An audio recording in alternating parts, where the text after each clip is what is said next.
Today, we're joined by Dr. Jacob Stutz, the team chiropractor for FC Dallas. We're talking about posture, technique, the everyday habits hurting college students, what athletes do differently, and how to keep your body healthy in a digital age. Let's get into it. Okay, so for college students specifically who are constantly on their phones, their laptops, they're looking down, how serious is the posture problem right now for young adults? Yeah, in a word, bad. And in two words, it's really bad. In fact, we aren't exactly sure how bad it is yet because it's so new. With problems like this that are epidemic, pandemic in a sense, our cohort is young enough that we don't have a lot of data. And so we're just quietly watching and seeing what's going to happen to this guinea pig group of college students that are kind of leading the way right now and wondering what's their future going to be like. And so I see most of my patients who are over 40, they have better neck curvature than patients who are younger than 40. And it's very telling. It's never happened before, unprecedented. Why on earth would older people have better neck curvature than younger people? The only real conclusion we can draw to is technology. So let's see how we got here, right? Let's talk about the background. One of my favorite questions to ask, just to see where you kind of put your identity in and kind of what has led to where you are now. If I were to meet you on the side of the street and I, shook your hand, how would you introduce yourself? What things do you think would be important to tell me about yourself and your past career and everything that's led up to this point? Great question. So, yeah, my name is Jacob Stutz. By profession, I'm a chiropractor. I specialize in sports medicine. And so I see a lot of athletes. I also see a lot, probably the majority of our patient base are those of us who have desk jobs, who work primarily behind a computer screen. And so I'm a family sports chiropractor in North Texas. I also have been affiliated with a pro soccer team here, FC Dallas. This is my now 11th season with the club. And so I treat athletes at a pro level from all over the world. We get guys from every country you can think of that come and play here in Dallas. And so I have a sports specialty, but see a lot of just regular folks like you and I, and start to see these interesting trends on how our American lifestyle is shaping how we look on x-ray. It's really interesting. Yeah, can you dive into that? When you mentioned the trends, what are the things that are consistent through what you've seen throughout this entire process in this industry? So I like to maybe use an analogy here. Maybe a good idea from which we can base everything else we talk about today is what I like to call the timeline of humanity. Let's imagine I had a 10-foot wide whiteboard and I drew a line across the entire whiteboard from left to right. The left side would indicate when we started as human beings. And then on the right side, on the very far end, the edge would be 2026. And the scientific community can't totally agree, but the consensus is that we started seeing evidences of Homo sapiens about 300,000 years ago. So let's say the left side, 300,000 years ago, right side is today. At what point on that timeline did we all move indoors and breathe recycled air, eat processed foods, use coffee and alarm clocks to wake up, and melatonin to go to sleep, and sleeping pills to fall asleep? At what point did we start sitting all the time? Where on that timeline did screens get introduced? When were chairs introduced, right? Chairs weren't really a thing for very long until recently. And like the mattresses that we slept on last night, it's the softest mattress. No pharaoh or king or any monarch has ever slept on something quite so soft or slept on even a couch like the one that you have in your apartment or house. Basically, what I'm trying to say is life has changed dramatically in the past 100 years, that if we were to, again, go to that 10-foot long timeline, where do all those changes occur? If it's a 300,000 year timeline, 100 years ago was 1 millimeter away from the edge. So like the length of a credit card off the edge. And yet so much change has happened in that short amount of time that our bodies just can't keep up. We were designed to do things outdoors, right? To plow, to hunt, to walk on uneven surfaces, to plant crops, to climb trees, do lots of things outdoors. And yet here we are now with these ancient designed bodies cramming for tests, looking at spreadsheets, sitting all the time. And we wonder, why are we hurting? Why do our backs hurt? Why do we have these weird postures? It's because we were designed to move. And we have the American lifestyle has engineered moving out of what we do day to day. I think you alluded to it right there for a moment, but what are kind of the physical results of that last 100 years of change? So our neck is supposed to curve a certain way. Let's say here's our neck, and then below that is an inverted curve. That's our rib cage. Below the rib cage is our lower back. It curves the same way as our neck. So we have at least three curves: neck, rib cage, low back, and they all curve opposite in relation to the one above and below them. They serve as a spring, right? If gravity's compressing us and the ground's pushing back, we need a spring to help distribute the load, disperse the weight. And when we lose that spring, we lose those curves, then that's when a lot of dysfunction creeps in. So, dysfunction can be used as an umbrella term for many symptoms. Pain is only one of those, but other types of dysfunction could be shortness of breath, weird GI issues, headaches, muscle cramps, the inability to think clearly because blood flow gets restricted. There are blood vessels that they go through our neck bones. Our bones have little holes in our neck that the blood vessels go through those holes. If the bones aren't properly aligned, think of it like a garden hose going through a bunch of bricks that have holes in them, and you move the bricks around. What's going to happen to the flow of the water through that garden hose is going to become restricted. Well, where's the blood going? It's going to your brain. What happens if you deprive the brain of oxygen rich blood? What's interesting is whenever I was in chiropractic school, we would start to adjust each other. We would start to manipulate our cervical spines amongst other students prior to taking exams, and we would see our scores go up. It was wild. We thought, how on earth do adjustments help our scores go up on test days? It's because we're getting better oxygenation to our brain. And so pain certainly takes the spotlight, but the dysfunction is we're learning almost endless as far as what happens whenever our spine isn't the right shape, how that influences our daily life. Yeah, I assume it influences pretty much every single day in life, every person who might be listening to this, but specifically in that student perspective that you're talking about with the test, I'm curious when it comes to that you said oxygen, you said blood flow, all the different things that contribute to thinking clearly, to not having those headaches that affect it.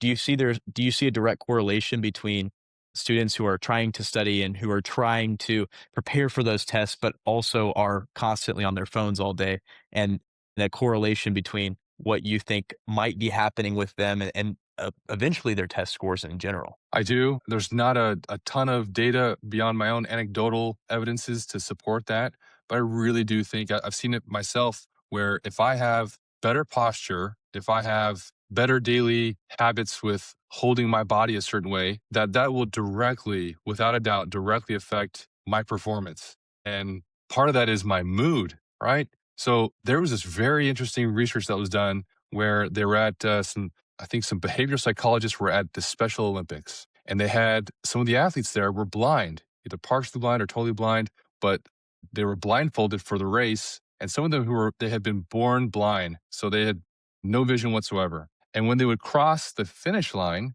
they noticed that the athletes, when they crossed the finish line, would like pump their hands up in the air like this and like this victory stance. And they thought, oh yeah, that makes sense. They won the race, good for them. But hang on a second, where did they learn that? How do they know to put their hands up like that and celebrate? They never saw anyone else do that. Where did that come from? And so they began to understand that there are certain postures or body positions that we assume that are innate. We're just wired to do certain movements whenever we feel certain ways. And so they started to, they took that to the lab and they started trying to test these postures in a laboratory where they would have patients replicate different what are called power positions or power poses, where they would do, the celebratory things, or they'd stand nice and tall or put their feet up on a desk, these power poses, and then they would draw their blood.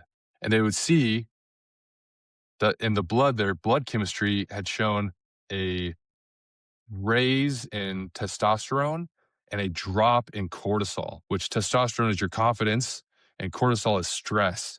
And they can't really live together. Either one is dominating the other, either cortisol or testosterone is in charge. But whenever in the laboratory, these patients would do the different power poses, their cortisol would drop, their testosterone would go up. And then they would flip it. They did the opposite experiment where they'd have them in closed posture position, or it would be the opposite of a power pose, where you kind of fold your arms, rub your neck, close your body off, and then do that for a couple minutes. And they draw the blood of those same people, and they would see a reversal. and the cortisol would go up, their stress would go up, their testosterone would drop. Now, so what? Well, what happens when you're walking into an exam or let's say a job interview and your cortisol is really high and your testosterone is really low? That's going to get in the way of you accessing your prefrontal cortex and those high executive functions in your brain. You're not going to think as clearly. You're just not. And so reverse that. What might happen in a job interview when you're full of testosterone, full of confidence, more self assured? What's going to be the outcome? Your performance is just going to be way higher. And so, yeah, just to reiterate, there's a direct and two-way street between our posture and how we feel and our posture. Okay, so let's give some tangible to-dos. So I'm obviously very interested in this. This is why I asked you. Give me some specifics of things that I can do on a day-to-day basis. And I guess I'll prompt you. There's two things that I'll ask about. I might be wrong, but it appears that you might be standing. Are you at a standing desk right now? That's the first thing I want to ask about. That's right. I'm standing right now. And so clearly you believe that that is definitely effective. Can you explain why that's effective? That's something that has been really important to me. Obviously, I'm sitting in this presence. That's just kind of what I've always done in an interview. But I'm curious, what about, standing during an interview? What about having those conversations, working while standing is beneficial to your posture, to your overall health, and your efficiency as a worker? Right. So there's a newer phrase called sitting disease. I don't know if it's a true disease or not, but it is a constellation of symptoms that happen if we just sit for too long. From a chiropractic standpoint, let's just say mechanically, if I remove my legs from the weight distribution equation, where now is the bottom of all of my weight load? Where's the base of my body is going to be my tailbone. So if I'm seated, my legs are no longer, the springiness of my legs are gone. They can't absorb there's no weight transfer there. And so the top half of my body is now loaded up on my tailbone, or what's called your L5S1. L5, your lumbar, your fifth lumbar, and the top of your sacrum. If you were to look at, 100 of my patient x-rays, their low back, 95 of them have a reduced disc space between L5, S1. So when we sit, this immense pressure builds up in this one specific part of our back that's actually very quiet neurologically, meaning it doesn't, even though it's under a tremendous load, it doesn't tell us. It's real quiet. The nerve communication there is it's kind of a slow burn. Whereas if you get a paper cut, right? But the nerve supply to our discs, it's not quite as loud. And so patients will come in later in life, they'll be 30, 40, and they'll wonder all of a sudden their back is just killing them. And I'll take an x-ray and see that the space between L5 and S1 is like half or a quarter of what it used to be, sometimes paper thin. And they wonder, how did that happen overnight? Well, it didn't. It just slowly happened. And I wish that I could have told them when they were, 18, 19, starting college, that less, please, if you have the option to stand, stand. That's why standing desks are on the rise, pun intended, and becoming more popular is because standing is so much healthier for your back and your blood flow and everything that, yeah, so just sit way less. When you have the option, stand as much as you can. Okay, the second thing, this one might be a little bit stranger. I'm someone who's on air, who's trying to do stuff on TV, on interviews. One of the things I have a collapsed shoulders. That's kind of just something that I've, naturally, I don't know if that's a back posture thing or a frontal. And I think you can explain in a second. So I got this, which is basically a posture corrector, I think. And, I slide it on the back and then it's through my back. I wear it for about 15 minutes a day. When I'm consistent, and I have noticed a difference. Now, I want you to explain, is that truly helping? Is that more of just, a psychological thing? And what am I specifically dealing with when it comes to that kind of condition of I probably sit like this throughout the day instead of sitting up and broad? Your question. So again, as you close your posture, that's going to, as we know, raise cortisol and lower testosterone. So closing your posture, it's the same thing as leaning forward towards an iPad, or excuse me, a laptop. If you're leaning forward to meet the screen, you're closing your posture. Even though you might not be actually feeling anxious or nervous about anything, you will over time because your body is communicating to itself, hey, this is a closed posture. Whether you mean it or not, the effect is the same. So that's one thing. And then as far as those braces, those are great. Super glad that you're even trying. I've tried a number of those different braces. There's a, infinite amount on Amazon. The one that I found to be the best I just feel like whenever you've got Velcro and you can hear it kind of crinkling, and over time you're like, okay, you look at it and start to hate it a little bit. You're not going to put it back on. The one that I have found to be the best, I actually have it right here. It's this little white thing, and I'm not getting like any kind of sponsorship or kickback for this little device, but it's called an Upright Go 2 posture trainer. It's kind of a long name, but Upright Go number 2 posture trainer. And it has this little piece on the back where you can actually adhere it to the skin, where you can put it between your shoulder blades back here. I'm not a huge fan of that.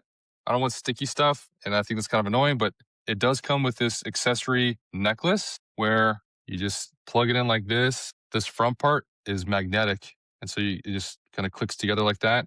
And I would wear it backward. Of course, I'd wear it under my shirt, under my jacket, but it's weightless. You can hardly even feel it. And if I begin to slouch, it will vibrate. It'll count down 3, 2, 1, and give a little buzz and let you know, hey, you're slouching a little bit. And you can calibrate the sensitivity and make it super strict or a little more flexible. And when you open the app, you'll see a little avatar person. And if you bend forward, it'll bend forward and go into this little red zone. It's really cool.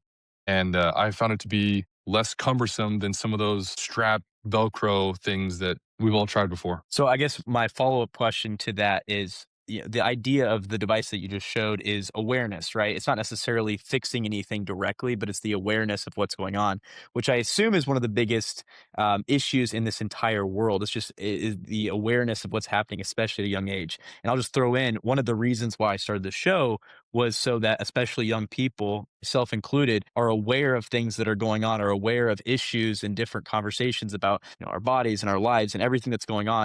And I think that awareness, while it's just a conceptual thing, it's the first step to fixing something. And so I just kind of piggybacking off what you just showed, is that kind of the overall issue when it comes to posture and different things that are involved in this area?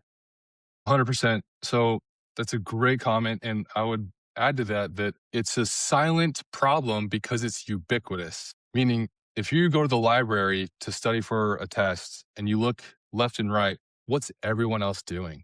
They're on a screen, they're seated, they're on their phone. So we feel safe doing the same thing that everyone else is doing. So the ubiquity of the problem is it's really that's the lethality behind how it's staying a problem. If we don't know and everyone's doing it, then the mystery continues. Why do we feel the way we do when we get older in life? Right? If no one ever told them, hey, you just can't sit like that. Your body wasn't designed to do what it's doing, then it would make more sense why we feel the way we do when we do something about it. So half the battle is knowing, it's just knowledge, awareness. And so whenever I see patients, that's one of the first things that I ask. Whenever I've been seeing them regularly, they'll say, hey, how's your postural awareness? Which is a phrase that we kind of invented. I don't know how else to phrase it, but hey, how's your postural awareness? They'll say, you know what? I'm working on it. I'm getting better. Oftentimes they'll actually say something almost in a negative light where they'll say, yeah, I just can't get any better. I keep trying and I catch myself like 100 times a day. Like, hey, let's flip that. That's awesome. You caught yourself 100 times a day? How many times were you catching yourself 2 weeks ago, right? 0 times a day. So when you do catch yourself, well, yeah, my posture sucks. I got to stand up straight. There should be a positive reinforcement, not a, oh, dang it, I failed again. And so giving yourself positive feedback for, hey, way to go, self, you did it. And then helping the next person around you, that's really what's going to help beat this is awareness and then knowing what to do about it. You mentioned a correlation with confidence, but this has just came to mind as you were saying that. I was in a coffee shop a couple years ago, actually in Ethiopia, and they only had standing room tables. There wasn't a single chair in the entire coffee shop. And it might be for different reasons. It might be for a different thing. But is there a social impact of having those conversations? Because coffee shops are social gatherings most of the time. Is there a combination or a correlation that comes from proper posture, standing up, being confident in that open posture you talked about with social gatherings and conversations? I think that those are very easy dots to connect, no problem. Where if I'm seated, what are my nonverbal communications to the world is that I'm not ready to move. I'm not ready to interact or approach someone else, right? It's more of a you come to me kind of a thing. And if we're all seated, what's that communicating? It's like we're not ready to engage socially. If we're standing, different story, right? We're communicating. I'm ready to approach. I'm ready to interact. I'm ready to engage with someone. And so, absolutely, standing socially communicates something much more powerful than when we're seated. It also, if you were to measure someone's blood flow and blood pressure, it's much healthier when we're standing, much healthier. So when blood's going where it needs to go and it's getting to our brain, we're much more keen to interact with the next person around us versus just stay sedentary. It's like the law of inertia, right? If you're in motion, you're going to stay in motion. If you're not, you're going to stay sedentary. So I feel like it's the same as which which airplane is more likely to take off, one that's stationary or one that's taking off on the runway. The one that's moving can totally connect those dots. Okay, let's shift the conversation towards athletes. Now, you mentioned how much you interact with athletes, both at the high school and I assume collegiate as well, but then also the professional level. For an athlete listening to this right now, in terms of posture, different things that they're doing on a daily basis, it could be outside of posture. So, what would you love every athlete who's aspiring to take their game to the next level? What would you love for them to be doing each and every single day? So athletes are in a little bit different categories. So I'm glad that we're going to be able to kind of compartmentalize this niche group. Athletes, your pain scale is different. Your daily life is different. You're not going to have low back pain from having a desk job just quite yet. Hopefully, never. As an athlete, you're going to have different types of aches and pains than the general population. What that doesn't mean is that you can also become immune to the effects of what screens do to your body. I have top athletes worth millions of dollars who get massages every hour, basically, and every kind of treatment under the sun that you can think of. And then I see them getting worked on, and it's like the worst posture I've ever seen. They're on their phone, and their chin is like inside their chest. It's the craziest thing. They're just way down here, and they're on their phone forever, and they're still wondering. They come to me, why do I have headaches, doc? Why does my neck hurt? So it's kind of tied into the awareness thing. They're similarly unaware, but they're not immune to what screens can do to us. So if I can say one thing to all athletes, it's not to be doom and gloom, but the day is going to come where athletics is going to run dry, and you're going to be 50, and you're going to be thanking your past self for having good posture when you were young and healthy. I'm getting older. I'll be turning 40 later this year, and I was a college athlete.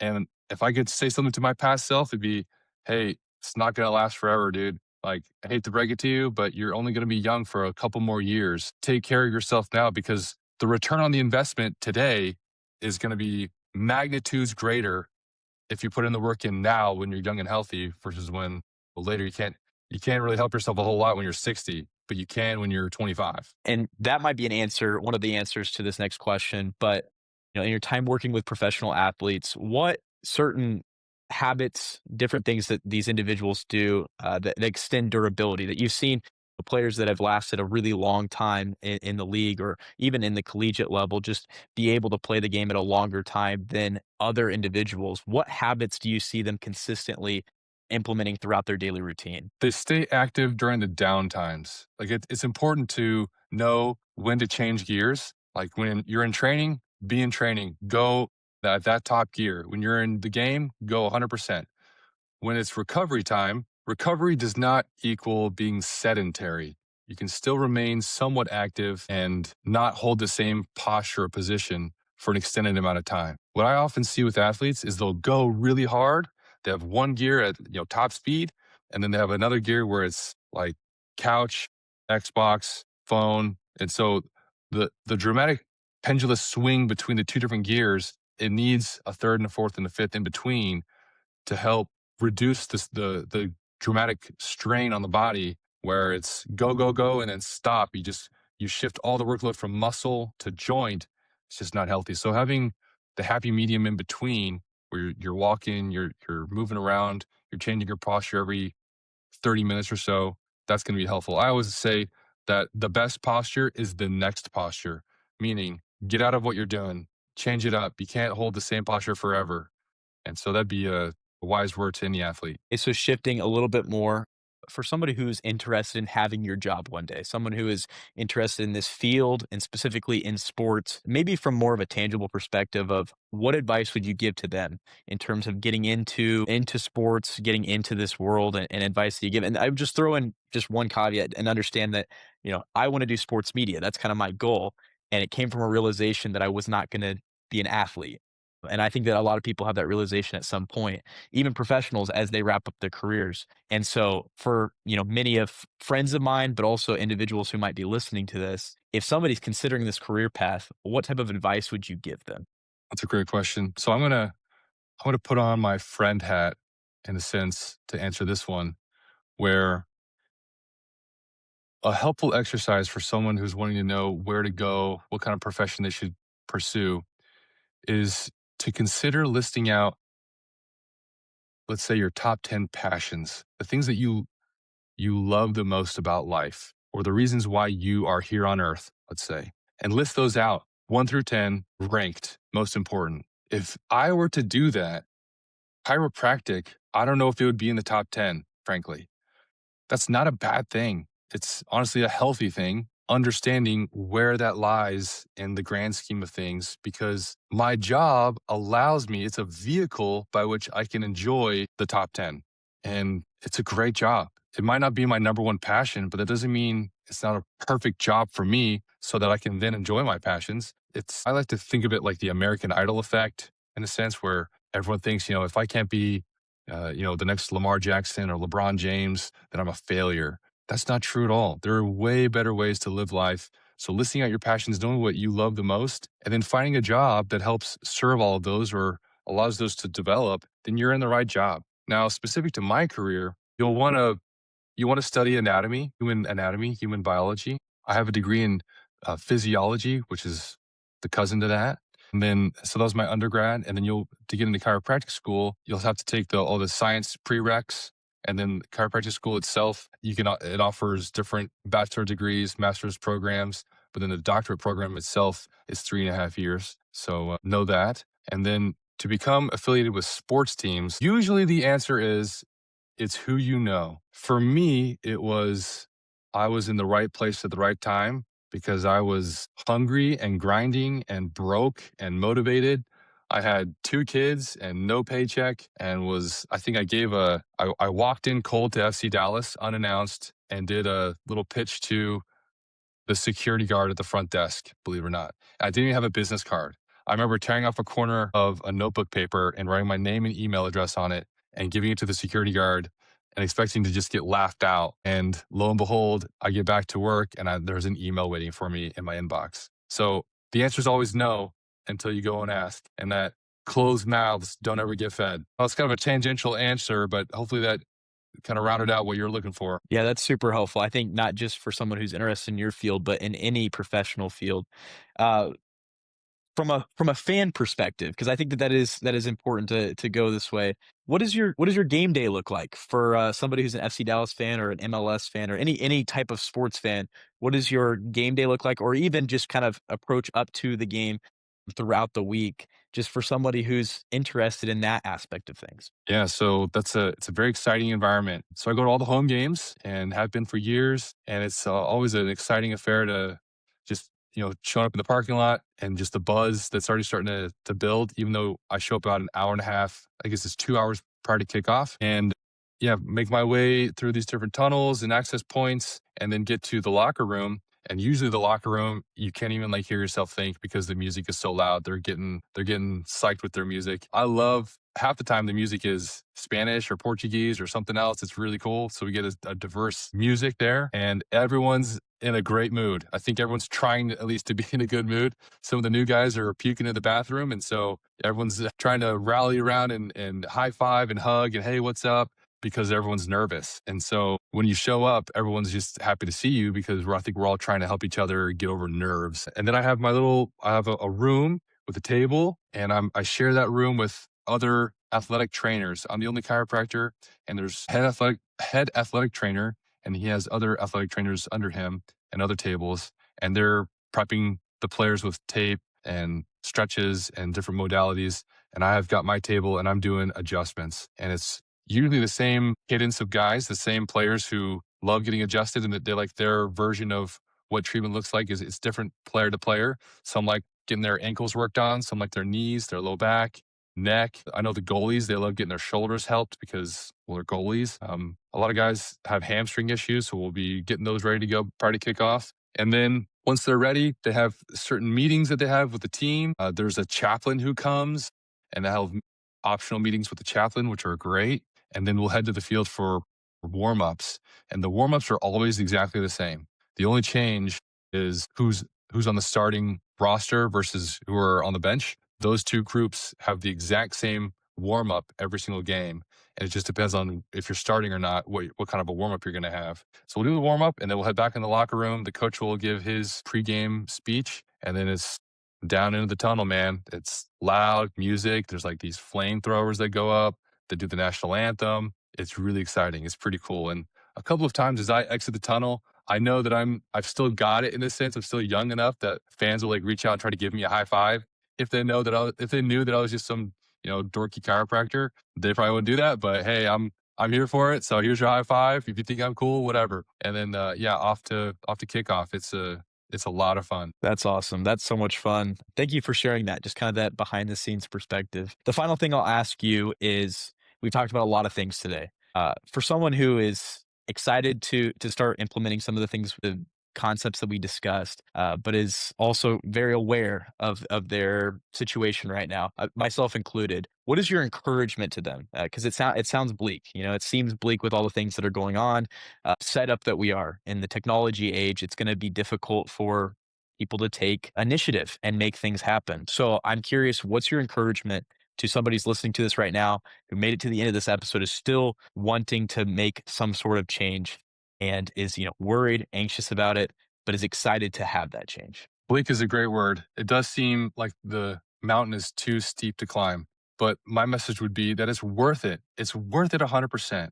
It's so easy for older people to say, oh, it's these kids on their phones. Oh, they're just on their screens all day. Well, who gave them the screens? A 9 year old's not going out there buying an iPad for himself, right? So it's not fair to point the finger at a generation who was handed screens at an early age. It's just not fair. So maybe part of my message would be it's not totally your fault, but it is the cross that you've been asked to bear. And so it is your responsibility to do something about it and not just become a victim and allow it to happen. So I would say it's worth it. Every little bit that you can do to improve your posture, to stand, to move more, to sit up straight, it's a never ending battle. But pair it with like diet and exercise. That's an uphill battle, but it doesn't mean we should quit. It's worth it. It's worth it to eat healthy.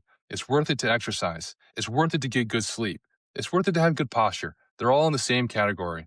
And so keep fighting, keep doing it. Positive feedback when you do catch yourself, and know that you're pioneers. You're blazing a trail for your children and for the generations behind you who are probably going to have it worse. But you'll want to be able to look back and help the next person in line. It gives you tremendous satisfaction to be able to help the person behind you and tell them, hey, this is what I did. This is what works for me. Hey, son, you can't, be on your phone, but hold it differently. Or be on your laptop, your screen, just sit differently. And so being able to help other people, that's the real satisfaction.